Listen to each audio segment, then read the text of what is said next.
Hello and good morning, Dean. How are you doing today? Good. How are you? Absolutely fantastic. I've got to ask you, did you raise birds when you were growing up? Because this story is very real, and I found myself connecting with it because I raised pigeons in Billings, Montana.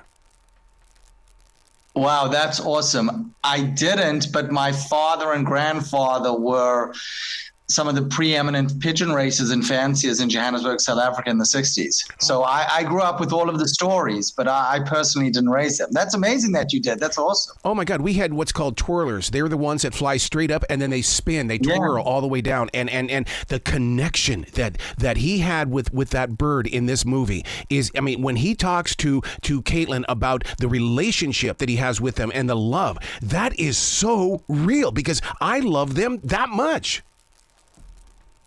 Yeah, that's great to hear. That's great to hear. Yeah, we were going to have twirlers in the film, actually. It ultimately didn't make sense, really, because just of what the birds needed to do and who they were and who Jaan was. So, they're written into the script, actually, that they would twirl, but it didn't seem to make that much sense, ultimately, when we really dug into the research. But they're incredible. What the birds can do are phenomenal. Oh my God! I mean, pigeons. I mean, Mike Tyson is a pigeon owner. I mean, he raises pigeons and loves them too. So that's why you're so in tune with where people are with this movie. Yeah. Well, I hope the sport makes a comeback. Yeah. Because I want people to watch, and the movie is about the people. Yeah. The birds, I think, are a metaphor for everything that's going on. But I love that people come away from the film and are just fascinated by the pigeons and sort of see them in a whole new light. Well, you showcase the Kaitlyn in the way that, I mean, she's so in love with her home and she understands that there has to be changes, but she wants to make she wants to create a voice of her own and make sure that they don't move out of that home. And that means she's got to break a rule with a friend. Yeah, exactly. And they, as young people do, make some pretty bad decisions that lead to some pretty scary, dark places. And sort of so begins this relationship with the pigeon fancier in the movie, played by Brian Cox. And it's really that relationship between Brooklyn Prince's character Kaitlyn and Brian Cox's character Jaan that ends up being sort of the heart and soul of the movie. Oh my God! He's that guy that we all wanted as a kid that lives in the neighborhood because he was always calm. He didn't want Kaitlyn to get in trouble at all, and he would always come up with a peaceful solution. And he would teach her newer methods of learn to look around you and see what's happening before you start making judgments. Yeah, I love him as a character. Yes. I think he's so well written. He's so real. And I think what's good too is, he is the mentor character archetypically in the film, but he's not a perfect man. He has his own issues. Mm-hmm. And he needs to work through that stuff too. And sort of, I love how the script stays, I think, quite truthful to people. And even though he becomes that mentor figure to the younger character, he's a real person. The car ride with Kaitlyn, and I mean the one where the truth comes out. I mean, to see her emotion when she learns the truth about Brian. I mean, that right there was a total connection, or the hook of a song for me. Yeah, that's something else that I think the screenplay does so well, which is you don't know where this movie is going. Right. And I think it keeps sort of turning on itself, and I think it keeps becoming unexpected. And there are things that you don't see coming that ratchet up the experience and keep sort of revealing different layers, both of the story dramatically, but also of the characters and the themes. Mm-hmm.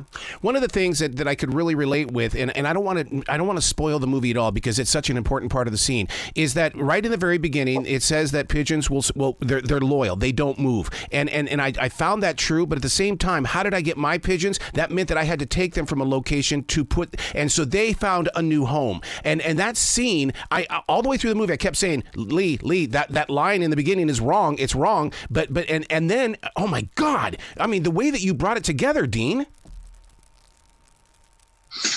Yeah, well, homing pigeons, maybe twirlers are different, but homing pigeons they have to be rehabituated to where their new home would be, which is quite an ordeal. So a lot of times for the homing pigeons, it's hard to move with them, and that was actually the impetus for the original article that Susan Orlean wrote in the New Yorker in 2006, which is she met this girl.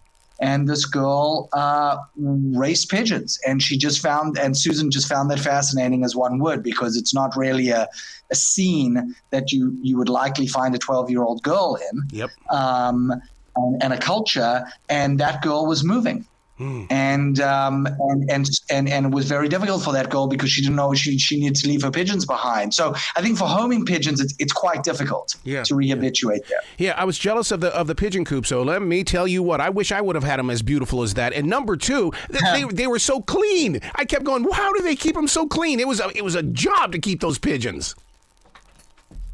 For sure. And, that was, I love doing the research for this. I mean, I would talk to my father a lot, obviously, but we shot this in Portland, and we went to go visit a bunch of coops and stuff. And I just found it, amazing how well kept these birds were, and just, how pristine it was. I mean, pigeons, that's hard, but, these fanciers, really love their pigeons. And that was something that I clocked when we did all the research.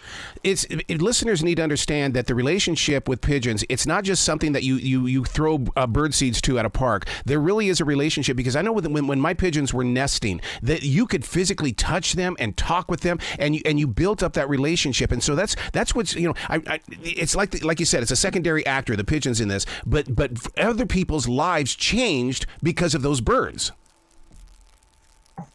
Yeah, and I do think that there is part of a undercurrent in the film thematically is sort of our connection to the natural world, I think, and is our connection to animals, and is this young girl's ability to sort of see the world around her and to connect and touch something physical, not just her phone, which plays sort of a big role in the start of the movie. And I do think that's definitely a part of the film. And I wanted to photograph the birds in such a way where you really felt that connection with them, and you felt them as real characters in this film. To be in that moment where the race begins. Oh my God. I was shocked that there was only the 3 people there to fall witness to it. In a real race like that, are there people at the starting point? No. It's so interesting. Oh my God. Well, because the truck drives hundreds, sometimes thousands of miles away. So as the pigeon fancier, you're at home, waiting for your bird to come home. So you wouldn't, the birds were going to get home faster than you would. So you don't go to where the start of the race is. Oh.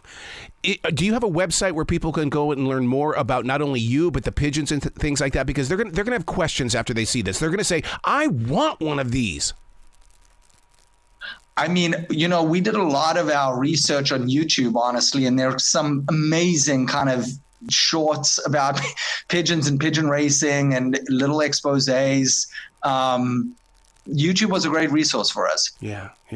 Wow. Please come back to this show anytime in the future. Man, you have got a story that just needs to continue to be pushing out there and get people to step into that theater or even watch it on a flat screen.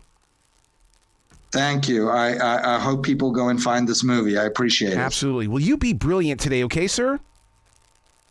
Thank you. You too.